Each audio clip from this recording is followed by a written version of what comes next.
Good evening. I'd like to call the City of Mount Vernon City Council meeting to order for April 28, 2021. The time is now 7:04. Sorry about the late start. If you would please stand and join me in the Pledge of Allegiance. I pledge allegiance to the flag of the United States of America and to the republic for which it stands, one nation, under God, indivisible, with liberty and justice for all. All right, next up is our roll call of council members. Because we haven't completely figured out the room with the clerk, I'm going to go ahead and call the roll. Councilmember Molinar is excused tonight. Councilmember Beaton. Here. Councilmember Holst. Here. Councilmember Hudson. Here. Councilmember Cordias. Here. Councilmember Brocksmith. Here. And Councilmember Morales. Thank you. Under consent agenda, we have items A, B, and C, regular council meeting minutes, payroll checks, and claims. I'd like to move for approval of our consent agenda items. Second. Thank you. Motion by Mary and a second by Melissa. All those in favor, please say aye. Aye. Any opposed, same sign tonight. Motion carries. Thank you. Under reports tonight, first up is our committee report for Finance and Parks and Enrichment Services Committee. Councilmember Mary Hudson. Thank you, Mayor. Our committee met tonight in this room at 6 p.m. Our first update was from our Director of Parks and Enrichment Services, Jennifer Berner. A few things that she touched on tonight. The library has been given an art donation from Al Courier, who is a well-known artist in our community. The piece is called Overall Making Hay. It's quite lovely. It was painted in 2008 and is valued at $3,000, and it will be hung in the library. We have summer events and activities coming up. The 4th of July event at Edgewater Park. We're working and planning right now to make it a really great, safe celebration. Parks and Enrichment, Fire and Police are collaborating on the plans and logistics. We have our first drive-in movie coming up May 7th. It's called Cars. I think you've probably all heard of it, and it is sold out. We're really excited about that. The movies will be the first Friday of each month. They are free, but reservations are required. Reservations, though, are only open 1 week prior to the movie. So check out the website for more details. Some summer recreation programs coming up. A variety of programs are planned to take place just so that we can abide by the COVID guidelines. Check out the website also for all the fun activities that we've got coming on. Parks project update. The 25th Street playground installation should be completed by the end of July. That would be for phase 1. The Little Mountain restroom at the lower parking lot should be completed by early to mid-August, with plans to possibly add a bench and some bike racks. Park maintenance and staffing update. Parks was a pretty hard-hit department when it came to COVID. It's really busy right now, as you are in your yards, seeing you need to weed and mow and plant flowers. So we're doing too. So we're doing weeding, mowing, repair work, and cleanup of facilities that have been closed. And their flower baskets for downtown will be arriving early May. Staffing update. We had a pretty robust city work program prior to COVID, but the pandemic obviously really impacted it. So we are going to, Jennifer is going to bring back to us a process of restructuring a little bit in Parks Department. Changing the city work program supervisor to a third parks management position that would fall under the operations manager. We're going to have a more direct staffing on the weekends, which we're pretty darn excited about too. Next up was Finance Director Doug Valesky. He talked about the American Rescue Plan Act. As you all know, the president signed that act into law in March, $1.9 trillion in federal aid. Mount Vernon is estimated to receive about $9.5 million, and we expect it to start coming in the next month or so. Guidance will be coming from the federal government, so we are waiting for that guidance to come through. We will get another installment, if you will, next year, and we have until the end of December 2024 to spend that money. But we're in the planning stages, obviously. We don't have all the guidelines yet. So we're thinking about certain things, technology needs, revenue replacement, general facilities, and community needs are the things that we're looking at using that money for those funds for. We also discussed, the mayor discussed an economic development and vaccination incentive idea. This is just an idea at this point with our council.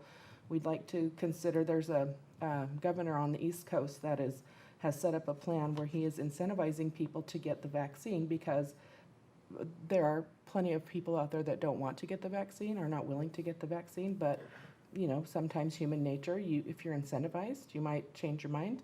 So we're looking at ways of maybe trying to try something here in Mount Vernon for that. So there was some discussion between the council and the mayor about that. So obviously, we will come back to that discussion more when the guidance is given to us by the government. Doug did go over our tax revenues.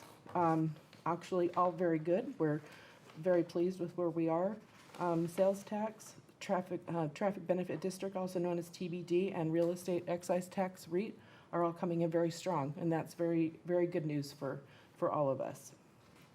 Councilmember Brock Smith led a discussion on a Southwest Mines Division, British Columbia, Canada, public comment opportunity regarding Imperial Metal Corporation permit request and a proposed resolution. And our city attorney, Kevin Rogerson, updated us on an agenda item for tonight regarding a change to the option agreement with Skagit County. With that, we were adjourned at 6:59. All right, thank you, Mary.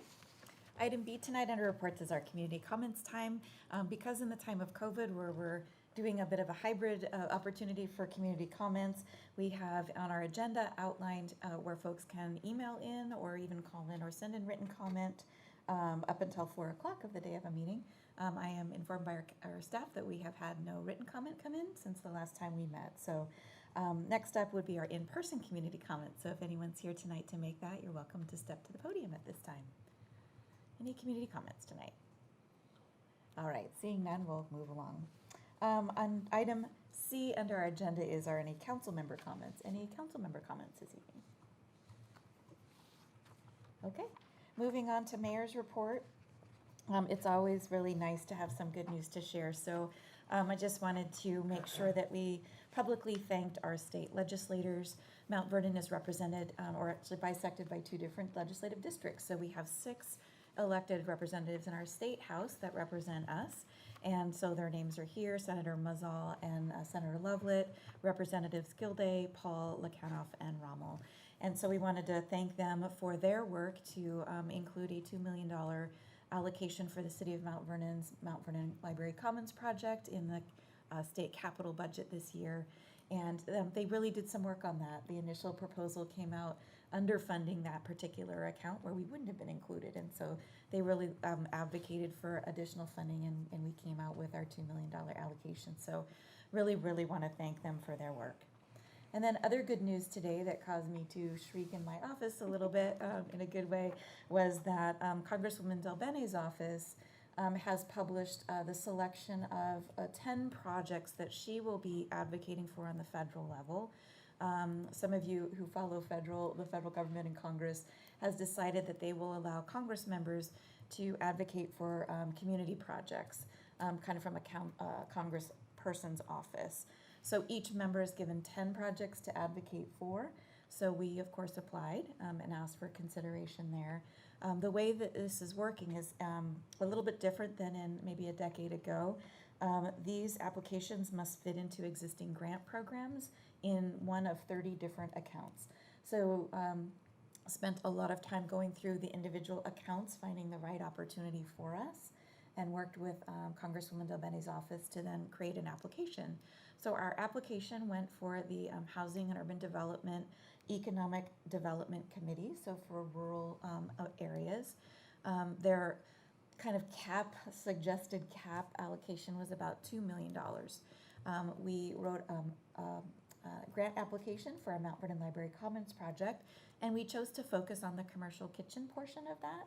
And so we asked for $2 million, and so hopefully, it's not a guarantee of funding, but we're just excited for the support on the federal level, one of several applications that we're pursuing for that money. So thank you to Congresswoman Del Bene's office for just the support to date. Now we'll talk a little bit about information coming out from the Public Health Department. Unfortunately, our case rates are high, and so are our hospitalizations. So, we all know that there's possibilities of going backwards in our phases, going back to more restrictive things around our COVID pandemic. And so I wanted to share that our numbers really don't look that great. But one thing that our community can do is to help prevent the spread of the disease. And we've talked about masking, social distancing for a long time now. And now we really want to advocate for vaccinations. So we want to make sure that folks know that the best way to protect yourself and your loved ones is to consider and receive vaccination. There is a lot of availability at the fairgrounds through Skagit County Public Health, but there's also other providers in our county. So whether it's with the medical office or a pharmacy that's participating, a family member of mine works just in Smoky Point, was able to go to the Arlington airport there and got right in after a day. So there's a lot of availability. We want to encourage people. It's the best way that we can prevent the pandemic. It's the best way we can prevent from going backward. It's the best way to preserve our businesses and our community. So just want to reiterate that we want to encourage people to get vaccinated. So that's the end of Mayor's report tonight. So thank you. Item E tonight is our committee agenda request. Is there any committee agenda requests from City Council? Okay, great. There is no unfinished business tonight, so moving on. First up under new business is a Skagit PUD update. And I think Peter Donovan is going to introduce our guest tonight. Thank you, Mayor. Good evening, Council. Yes, Skagit Public Utility District, PUD, operates the county's largest water system, providing 9 million gallons of piped water to approximately 70,000 people every day. The PUD maintains over 650 miles of pipelines and has over 31 million gallons of storage volume. They are the main provider of water to households and to businesses in the city of Mount Vernon. Skagit PUD is governed by 3 elected commissioners, and its staff is overseen by General Manager George Sidhu, who is here tonight to update Mount Vernon City Council on the latest happenings at Skagit PUD. So please welcome Mr. Sidhu.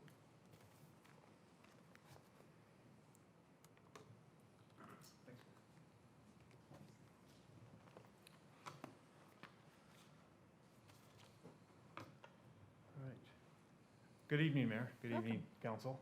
That's a great introduction. Thanks, Peter. He knows all of our statistics. That's great. I've had the opportunity to meet and speak with a number of you, but not everybody. So just by way of introduction, my name is George Sidhu. I'm the General Manager at Skagit PUD. I've been there since 2011. I was the engineering manager when I was hired on, and I've been the General Manager since 2017. So I'm excited to come and talk to you about the PUD. We've got a lot of exciting things happening. And the focus of my presentation is going to be on the projects that we're working on and some of those updates. So as I go through, just feel free to shout my name out and stop and ask questions if you have something. And then we can also have those at the end as well. So, as Peter mentioned, we are governed by 3 elected commissioners, and those are the 3. And we've had a lot of turnover in our elected officials in recent years. So 2 of the 3 are brand new. Jermaine Cornegay, who formerly of the Cedar Valley City Council, was appointed commissioner back in August of 2020. Andrew Miller was elected and started his term in January of 2021. And so our longest serving commissioner is now Joe Lindquist, who's been there just over 2 years. And I think you guys are familiar with Joe. Joe was going to come to the meeting tonight, but I guess he couldn't make it. So. We're very excited with our new board. They're have a lot of energy and interest in the PUD, and it's an exciting time for us right now. So one of the goals in our strategic plan that we developed in 2018 was our customer-focused services, and that's what I'm going to focus on tonight. It's our strategic capital infrastructure investments. This is a graph of the amount of money that we're going to invest in our system in the next 5 years. It is about $110 million in that next 5 years. And our CIP actually goes out 10 years, and the total investment that we're expecting in 10 years is about 155 million.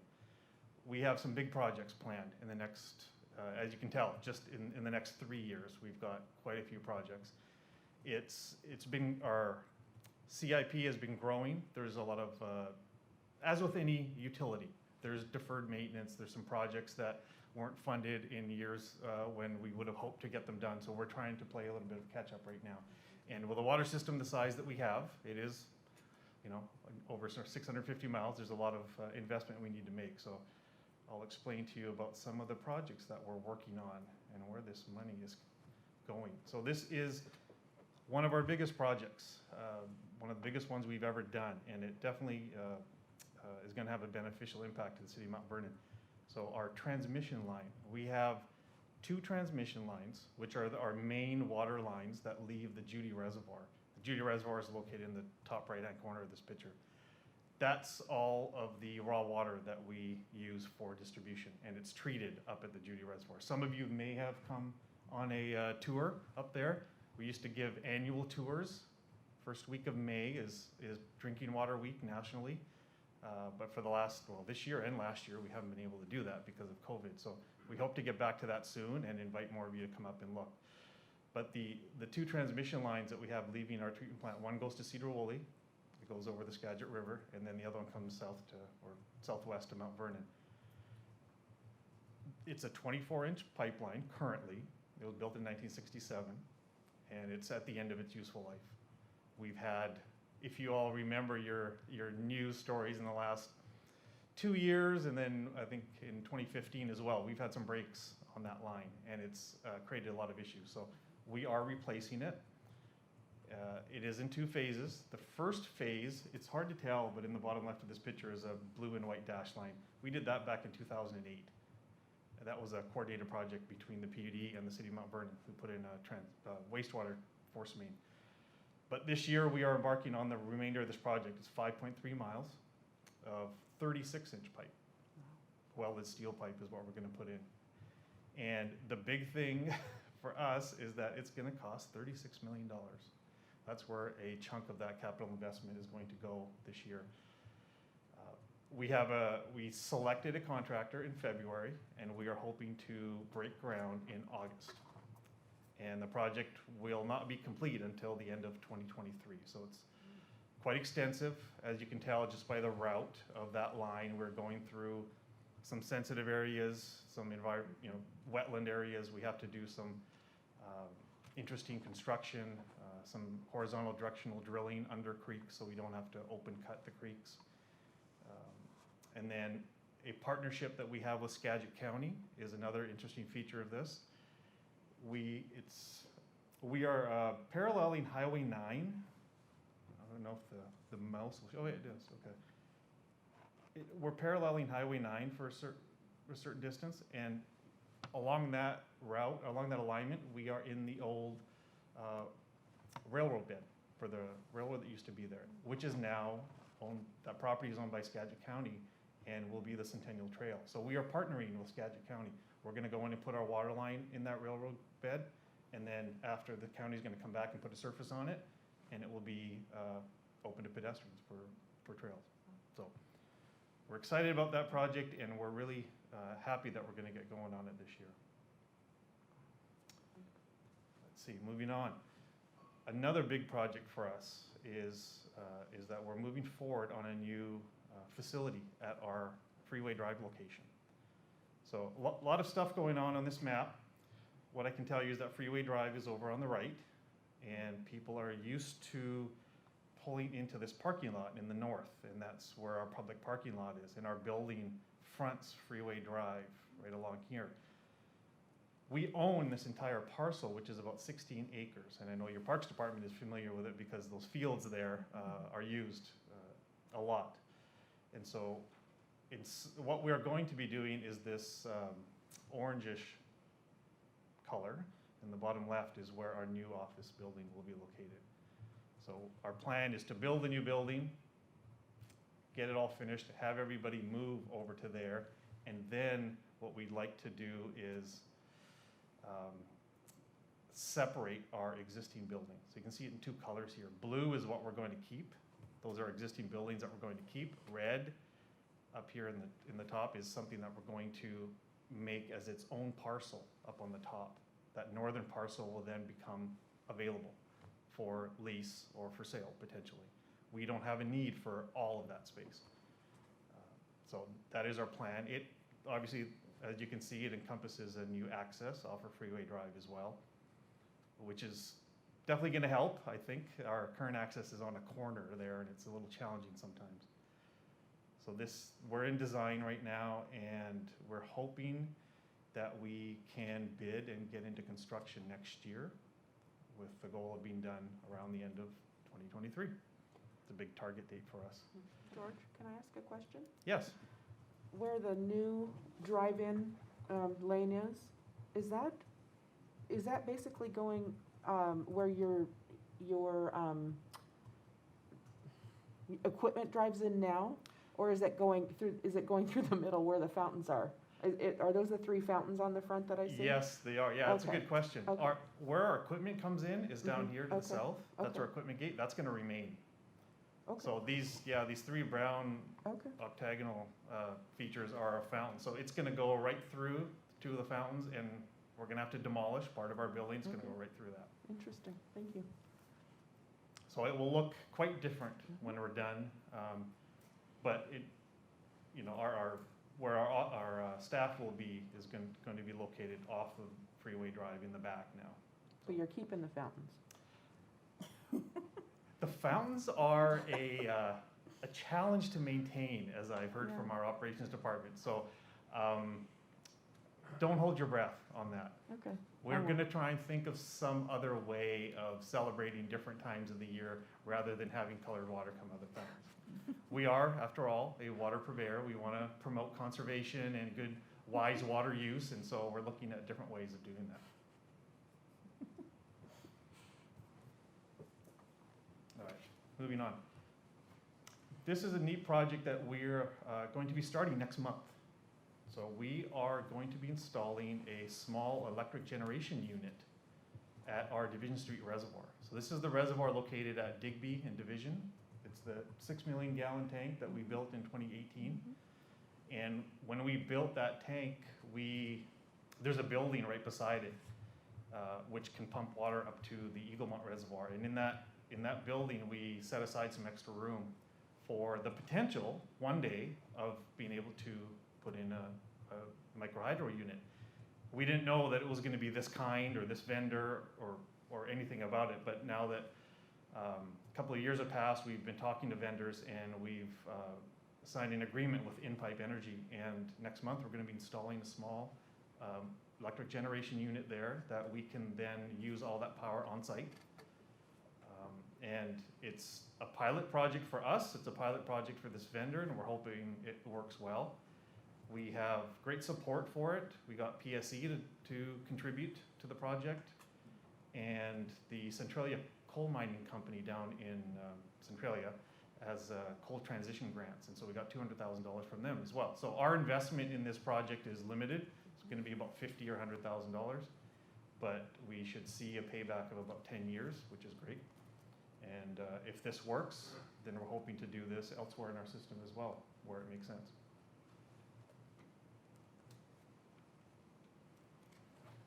And then I think this is one of the last slides, or probably the last slide. It's always good to give a COVID update from our perspective. COVID has impacted our customers mostly, is what I would say. And so what I wanted to share with you is just kind of where we're at in terms of our finances because of COVID. The governor put in a proclamation where there's no utility shutoffs, and we've abided by that. And there are no late fees or penalties being assessed to any of our customers. And so these are some statistics. The late fee and penalty waivers have totaled about $116,000 since last March. The one thing, obviously, that we've noticed because there aren't any shutoffs is that our accounts receivable has gone way up from any pre-COVID year. So typically our accounts receivable over 90 days for all of our customers is about $15,000. So right now, we're sitting at about $160,000. So it's about 10 times as much as what we normally carry. And anything over 30 days is about $250,000. And that amount has fluctuated, obviously, over the year. But in general, our customers are doing really well. And the total amount of customers that have outstanding balances is about 1,000. And we have over 26,000 customers, so that's doing pretty well. And the amounts actually have been coming down this year. So I'm hoping, or I'm thinking that, some of the stimulus money or tax refunds or things like that, people have been putting back into their outstanding balances, whether it's for us or for other utilities. So that's just a status update. I do want to take this opportunity to thank all of you, because last year you were able to set aside $40,000 to help with some utility bill assistance for our customers for those that live within the city of Mount Vernon. And that was very generous, and we really appreciate that. I just wish we could have given away more of that money. Not all of it went to, we weren't able to put all of it towards outstanding balances. Out of that 40,000, we were able to help 78 customers that had outstanding balances. And I think the total was just under $14,000. So it was great. I think there was a really short timeline last year, and that was the challenge in terms of communicating with people and getting them to come back in. But we don't have the same opportunities for funding to help with some of the utility bill assistance with our customers. We aren't eligible as a water utility for the American Rescue Plan Act funding. We weren't for the CARES Act funding. So I've kind of taken upon myself to talk to mayors and county commissioners and see if we can get any more of that. So since I'm here, I'll put that pitch out again that there are customers. It's not a lot. I think I have some statistics as of April 6th, I think, on the amount of customers and the amount of the balance for City of Mount Vernon residents. So if you're interested in that, I'd be happy to share it with you. But we do have an agreement with Cedar Woolley right now. They're assisting some of our customers.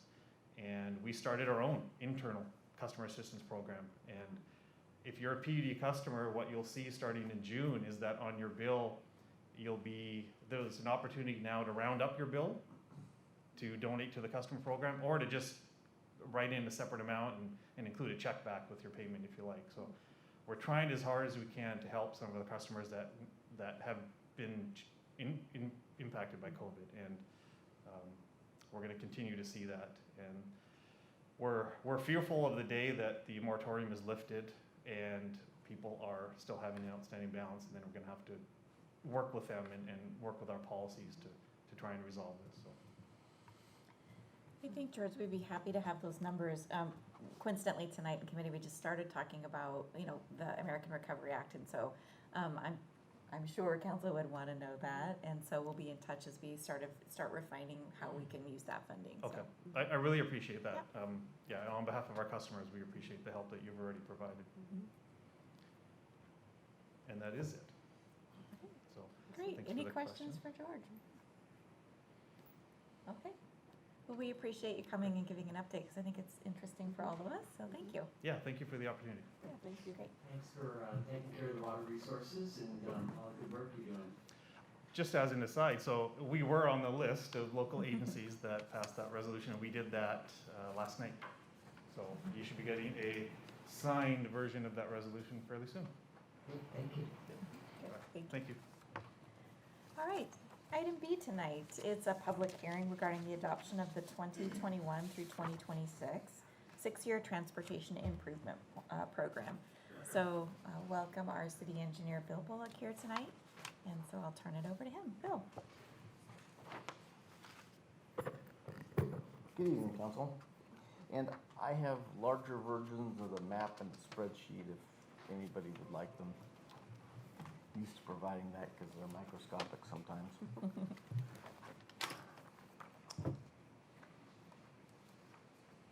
here.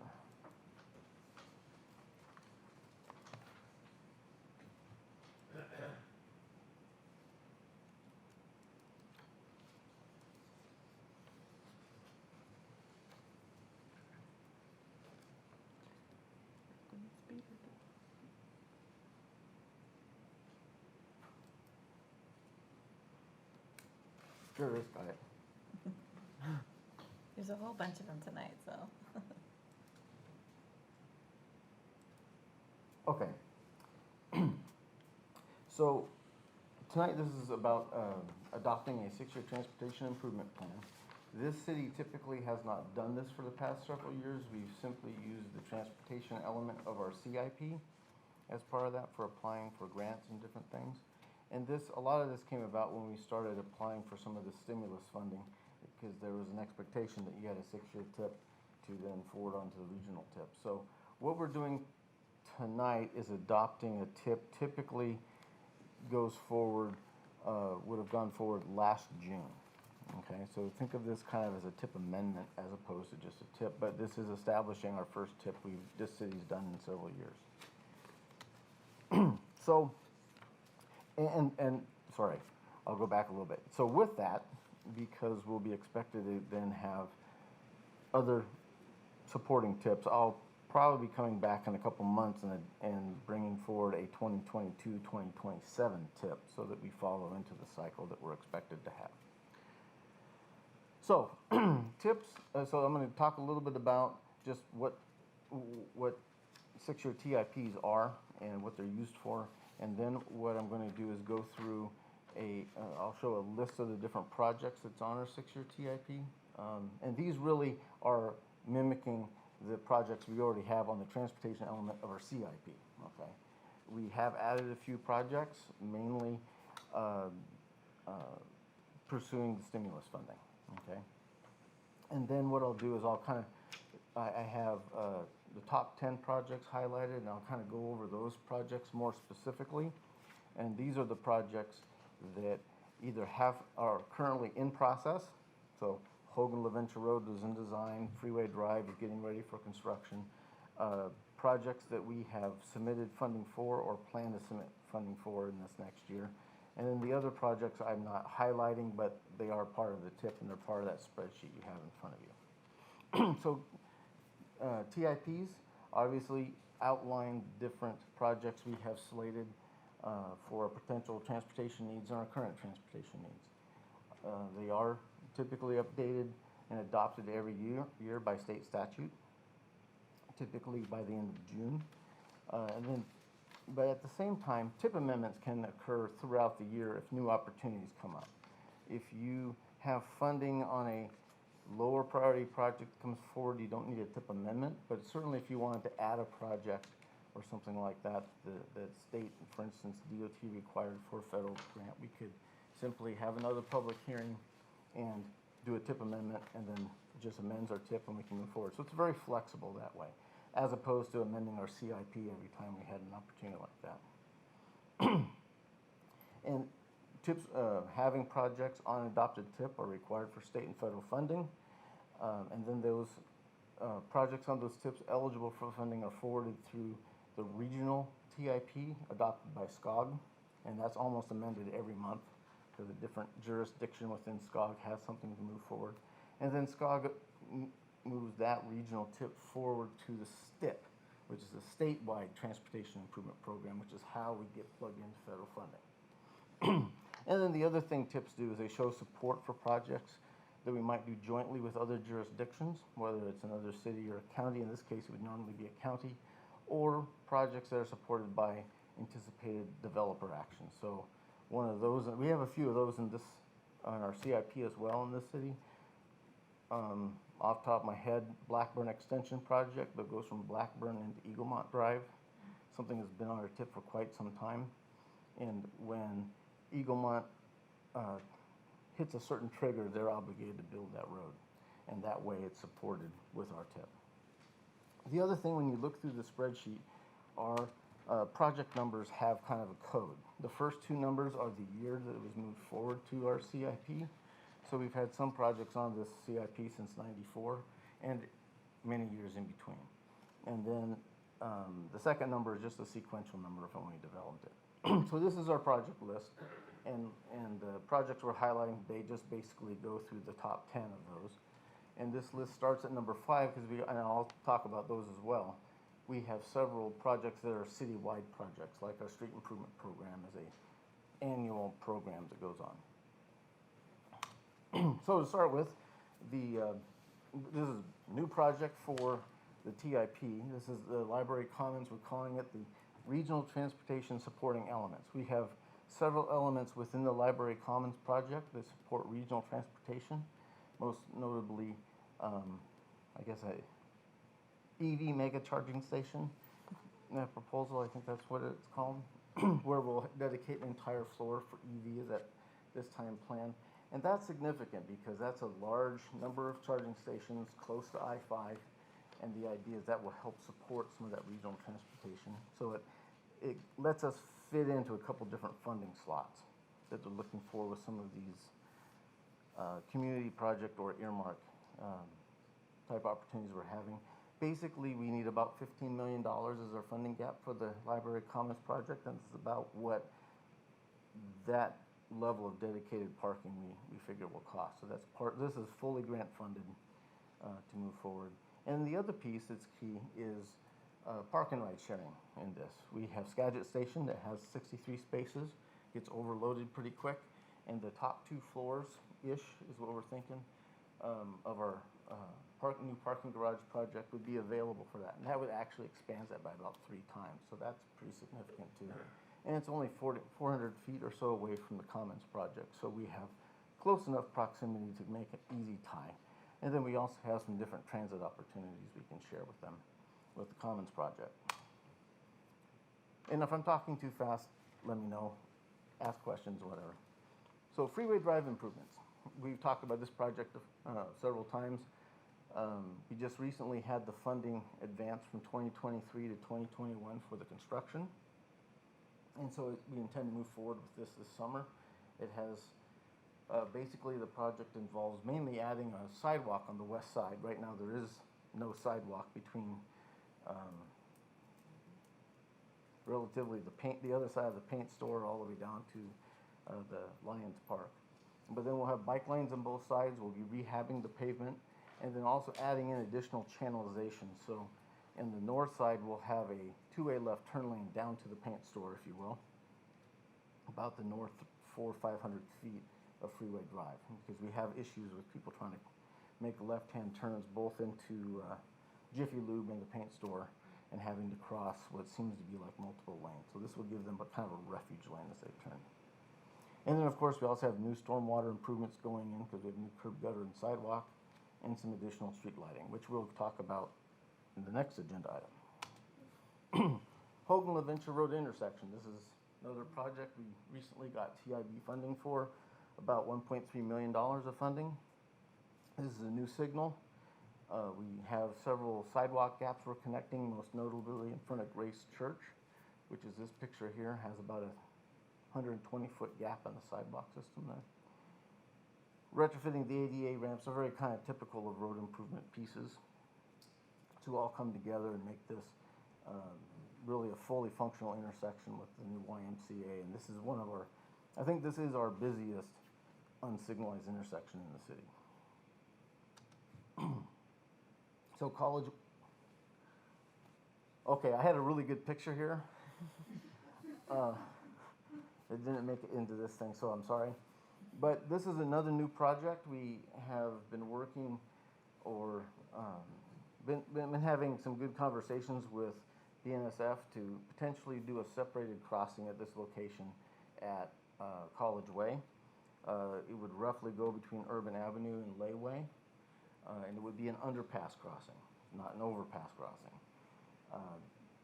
Again, at this point don't have a lot of details on it, but it's going to remove the at-grade crossing, and it will involve some fairly significant retaining walls and new drainage systems and whatever to accommodate it. But and right now I just got a bid tab from 2015 from Renton when they built one of these things in 2015. So I'm trying to figure out what exactly the scope's going to be, but it will be about $12 million probably to build that.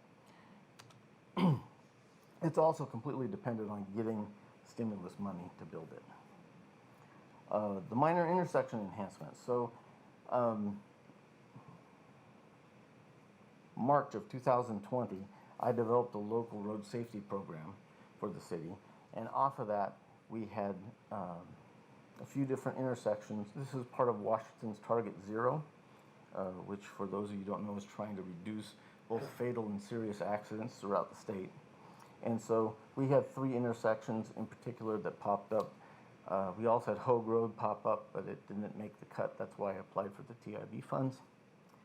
And most notably of this pot of money, it's only about $68,000. But a lot of this will go forward with, if any of you are familiar with 2nd and Gates Avenue, bulb out. And again, I don't have a picture, which I did, but the curb often gets hit because of the channelization. So we're going to make an effort. We'll design it in-house and hopefully construct it this summer, and basically make those modifications to make that an easier intersection to traverse. And then the other 2 basically are marked crosswalks and some additional signage around the hospital location. There's a location on Fulton and 8th that also cropped up that had some accident rate. So Riverside Drive Improvements Project. This is a project I actually broke into 2 phases, north of College Way and south of College Way. Basically it's rehabbing and dressing up Riverside Drive. Undergrounding utilities, probably the key element in this. We have several utilities. You can see from the picture that they're right in the middle of the sidewalk. Lots of times constrain that sidewalk, so getting those underground will be a big improvement for that corridor. And then, again, it's kind of the standard things we need to spruce up. There's heaved sidewalk all along it. There's different ADA issues and whatnot. So we'll be dressing that entire section of the road up. And this will be one of the projects we move forward with SCOG as a potential funding request next month. Rivers, okay, so in your packet, the Fowler Trail is number 10 on your packet. After doing some brainstorming in Public Works, we thought that this would be a project that's number 18 on your packet to bring forward. So with our call for projects with SCOG, you have both an arterial program, which is what Riverside Drive is going for. Then you also have the TAP program, which is Transportation Alternatives Projects, I think, which is your old enhancement project. So trails, non-motorized, that type of thing. So we have 2 main non-motorized projects in our TIP right now. One's this project, which is the Riverside Dike Trail System, which is basically the gravel road on top of the dike. This would basically turn it into a paved 10-foot wide pedestrian path. And we thought this being more associated with the city center and city parks might be a little higher value than Fowler Trail, which is down over by Mountain View School. Is that right? Little Mountains. Thank you. Just south of that, and it would eventually lead to the intersection with Blackburn and Little Mountain Road. But either one is an appropriate project to bring forward to the TAP program. But this is the one that we, right now, we're considering bringing forward ahead of Fowler. And then 30th Street improvements. This is a project that's really a future funding thing. It will be a mosaic of some different funds because we have several things going on here. One is, of course, to rehab the pavement, but we have a historical flooding problem on this street in front of, between Colshan Trail and the creek itself.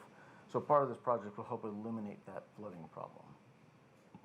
Yeah, but it will also include a fairly large salmon enhancement culvert where the creek is. We have 2 steel culverts that are probably rusting out right now. They're about 8 feet in diameter. And then it will go from basically just south of the Colshan Trail north to College Way. And the other piece of this too is to continue the bike ped path that serves the Bakerview Park to College Way. So that way we don't really have room to put bike lanes on both sides. So we'll accommodate it with a mixed use path on the east side. And then Riverside Drive Improvement Projects 1.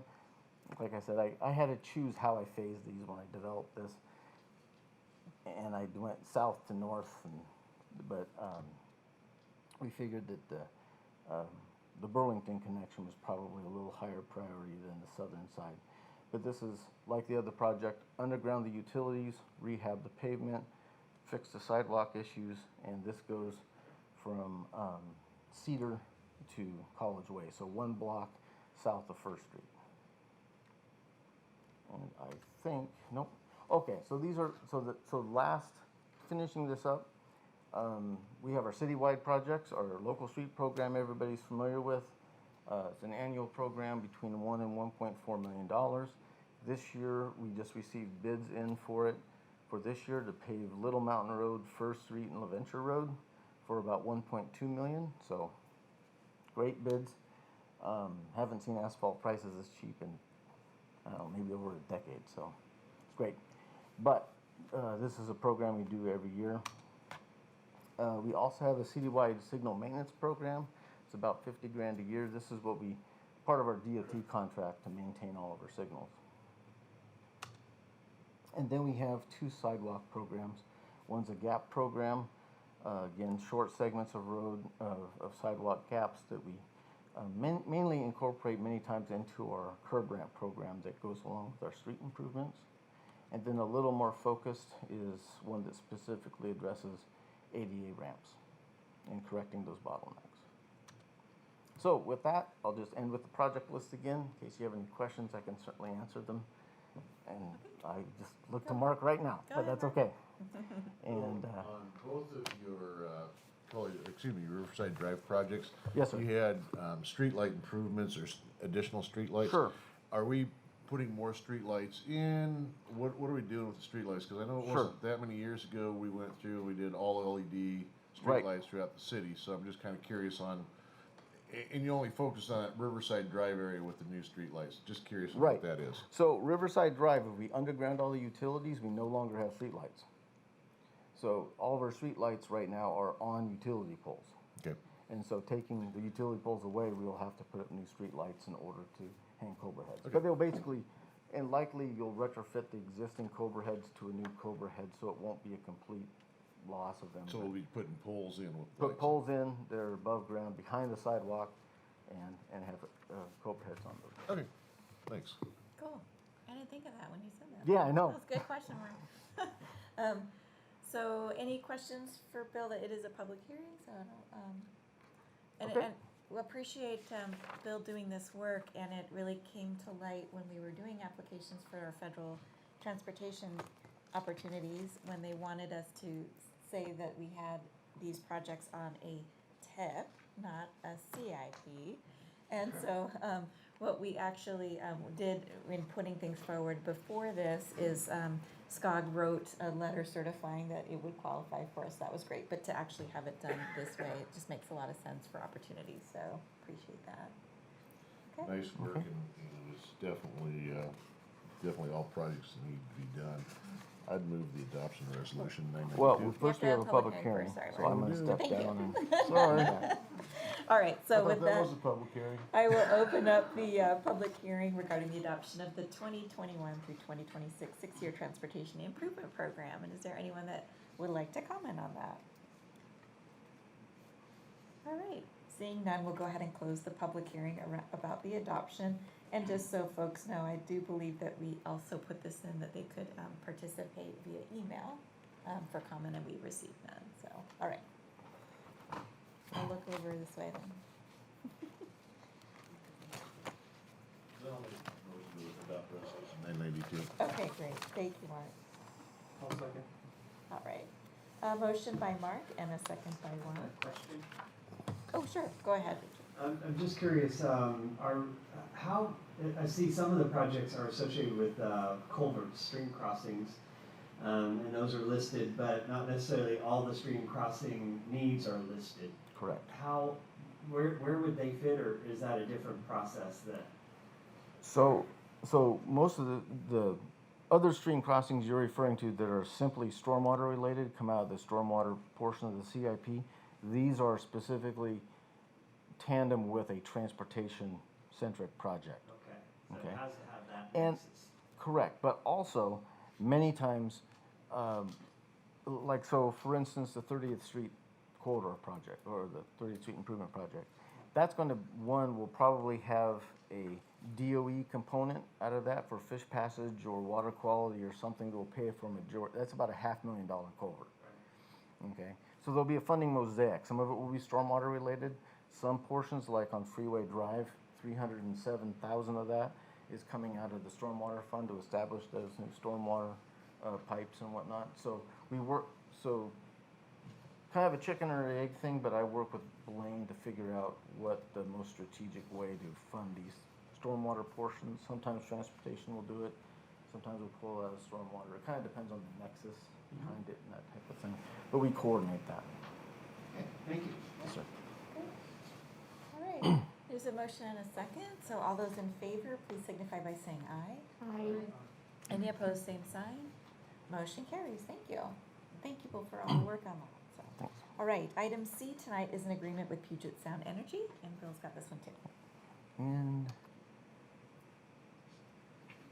I don't know what to do with this, but I don't need it anymore. So, so this is Freeway Drive again. So with Freeway Drive, we have 4 lights on Freeway. So Freeway Drive right now, sorry, I'll step back a little bit. So Freeway Drive already has street lights on all the power poles. Okay, and those are staying and remaining. There's about 22 of them.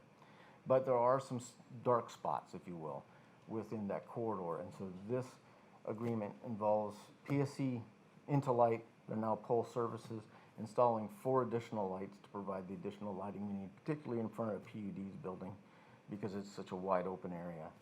And so it amounts to $23,000. Similar agreement to what we just did with Colshan Trail lighting program. And yeah, and so that's what it is, and it carries, sorry, I'm gonna look at my thing so I don't mess it up. A monthly fee for the lights. I gotta look at the agreement. So an additional $15 a month for these 4 lights to light them on a monthly fixed rate as opposed to metering them. But it's our standard agreement we sign with PSC Intolight to install lights and maintain them and operate them in the city. Okay.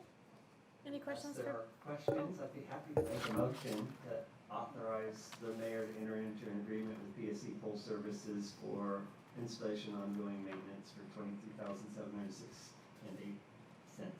Second. Okay, motion by Richard and a second by Iris. All those in favor, please signify by saying aye. Aye. Opposed, same sign. Motion carries. Thank you, Bill. Item D tonight is an agreement with Waste Management, and Esco, our Public Works Director, is here to go through this item. Go ahead, Esco. Thank you, Mayor and Council. Staff recommends approval of an agreement for residential recyclables and organics collection and processing services with Waste Management beginning June 1st, 2021 for 7 years. City provides mandatory residential curbside recycle services and optional organics collection by a contract with Waste Management that expires at the end of May this year. City's been working for several months to develop a new agreement for these services, and this is attached for your consideration in its final form. And of course, we've had several discussions over the months with council in committees. The main features of this agreement are summarized as follows.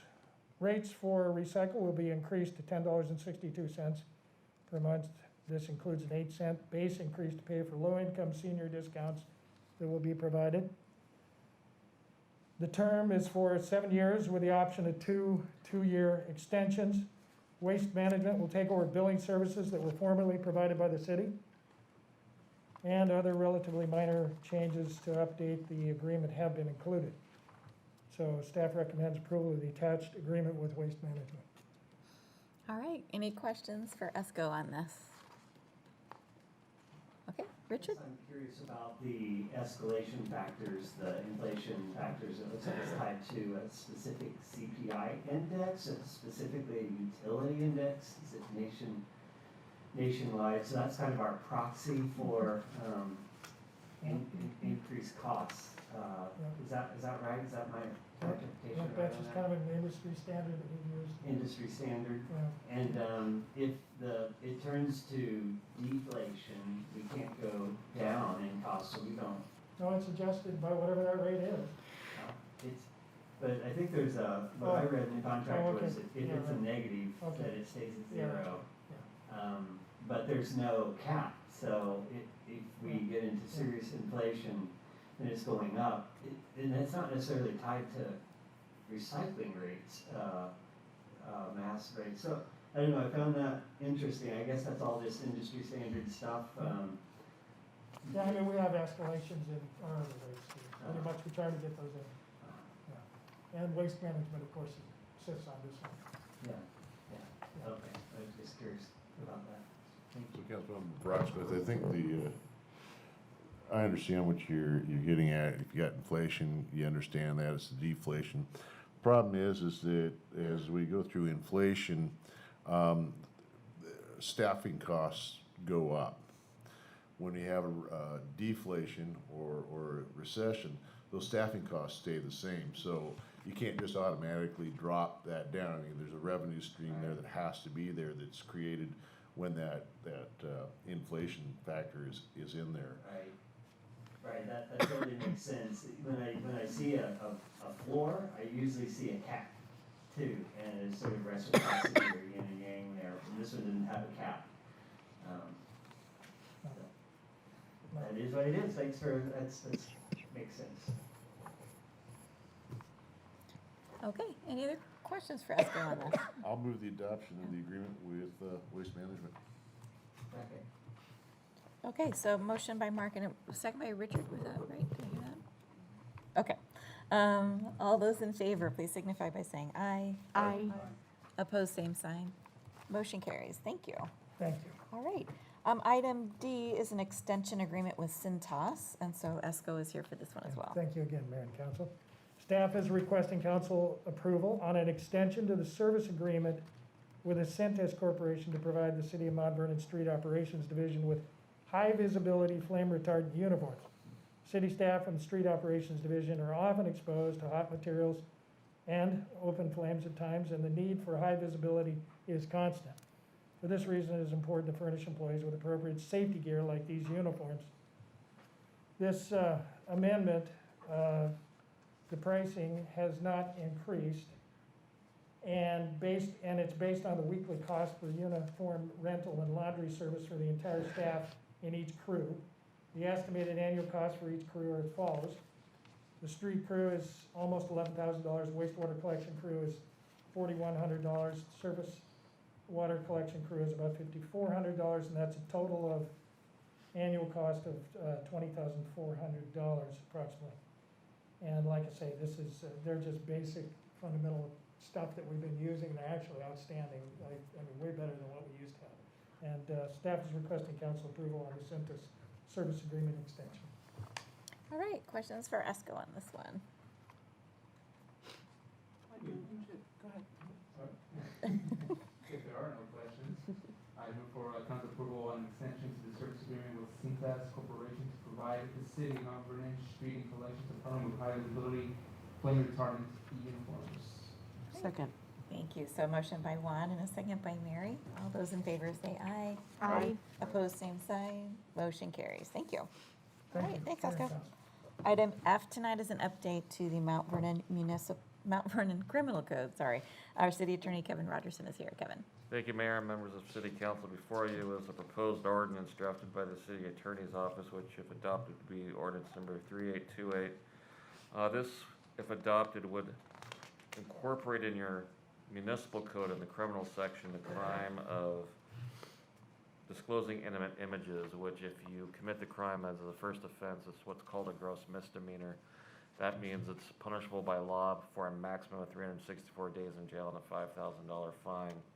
The Supreme Court of Washington State about a decade or so ago created interpreted state law to require the city to adopt crimes that have been adopted by the state legislature into your criminal code in order for you to have jurisdiction to prosecute such crimes. It was a case called the City of Auburn v. Gaunt, which triggered a requirement for us to periodically comb through the state revised code of Washington to see what new laws the state legislature has adopted and created as a misdemeanor, a gross misdemeanor. So if we want to prosecute such crimes that occur in the city, we then have to go up to you and ask you to adopt them by reference. That's what this does, is that if we are to be able to prosecute them in the Mount Vernon Municipal Court, this would allow us to do so. And I've talked to our prosecutor, Pat Easton, and we have had opportunity on occasion, not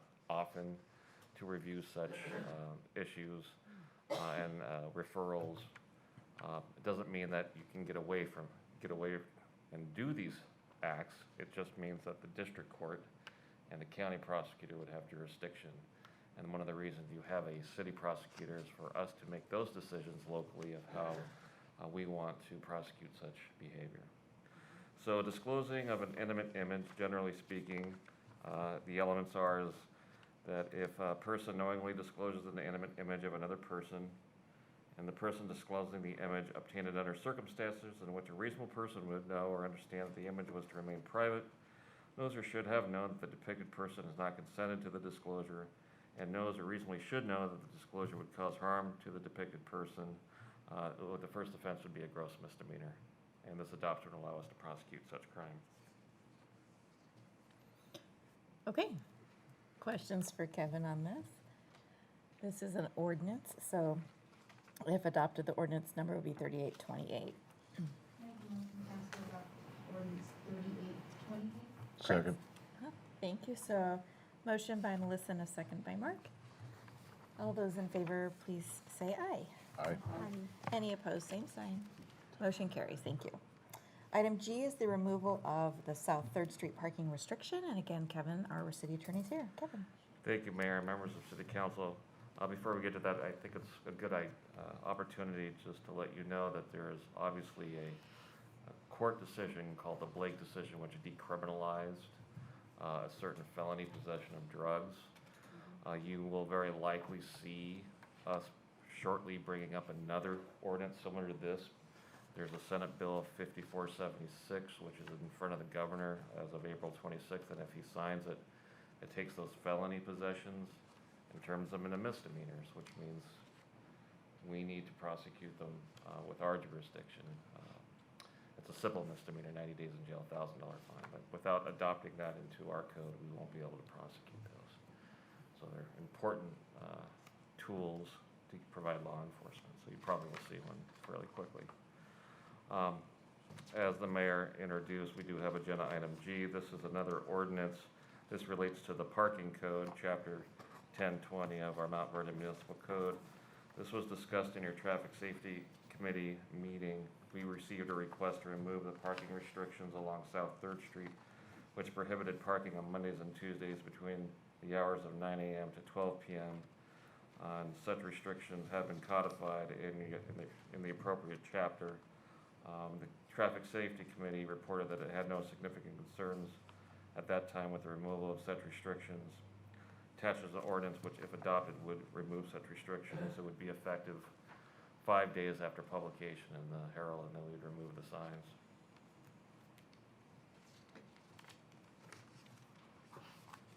Move for approval of ordinance 3829. Is there anything else, Kevin, or? Sorry. Is that it? Okay, any questions for Kevin? If not, all right, thanks, Mary, go ahead. No questions, I'll second. All right. So, motion by Mary and a second by Juan. This is ordinance 3829. All those in favor, please say aye. Aye. Any opposed, same sign. Motion carries. Thank you so much. All right. Item H tonight is the approval of a change to the option agreement with Skagit County. Kevin, go ahead.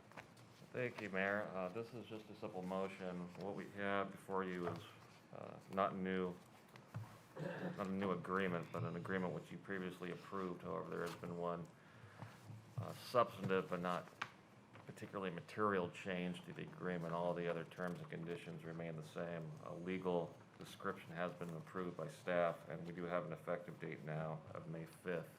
The county has yet to approve this agreement. However, we have agreed amongst the legal departments to reorder the timing of the exchange of the documents and the instruments related to the conveyance of this real property, and in particular, the extinguishment of the option should the city either default on its obligations or it should lapse because time ran out. In turn, if we do enter into a purchase and sale, we provide an option to the county, so they will provide us a reciprocal extinguishment option. The way the timing works under the change of terms is we will have 7 days after the option is actually formed and recorded to provide that instrument. Everything else is the same. All right, any questions for Kevin on this? No, I move that council approve the option agreement, the changes to the option agreement with Skagit County. Thank you. All right, motion by Mark and a second by Melissa. All those in favor, please say aye. Aye. Any opposed, same sign. Motion carries. Thank you. All right, item I tonight is a resolution proposal regarding the Imperial Metals Corporation. And so I could go ahead and read them. I'll go ahead and read the memo's introduction, and then I'm going to turn it over to Councilmember Brocksmith for anything else. So, Councilmember Brocksmith has presented a draft resolution for City Council consideration opposing Imperial Metals Corporation's exploratory mining permit and urging permanent protection of the Skagit River headwaters in British Columbia. The British Columbia, Canada provincial government is currently processing a 5-year exploration permit requested by Imperial Metals Corporation. Public comment is invited to be submitted to the Inspector of Mines office. In addition, comments could be submitted or will be submitted to the Honorable John Horgan, Premier of British Columbia. So, Councilmember Brocklet, do you want to I'm discuss? not sure I that? have much to add, Madam Mayor. Okay. Except to urge peers to, join other cities and water purveyors and, help protect our drinking water in the upper Skagit headwaters. Okay. There has been a draft resolution provided, so is there any question or comment or discussion from the council? So I'll just say that, I just want to appreciate that Councilmember Brocksmith brought this to my attention. Never when I thought that I would run for city council, that I would be dealing with, an international issue, if you will, but, our water is important to all of us, and so with that, I make a motion that council approve the resolution. Okay, 993? 993. All right, thank you. So a motion by Melissa and a second by Juan. All right. All those in favor, please signify by saying aye. Aye. Any opposed, same sign. All right, motion carries. Thank you. All right, that completes our agenda items this evening. So I'll ask our city attorney if there's need for an executive session. There is, Mayor. I'd invite the city council to enter into an executive session for a period of 10 minutes to discuss the selection of a site or the acquisition of real estate by lease or purchase when public knowledge regarding such consideration would cause the likelihood of increased price pursuant to RCW 423110 subsection 1B, and moreover, to consider the minimum price at which real estate would be offered for sale or lease when public knowledge regarding such consideration would cause the likelihood of decreased price pursuant to RCW 423110 subsection 1C. 10 minutes, no action after. All right, thank you. With that, then we'll be adjourned at 8:12.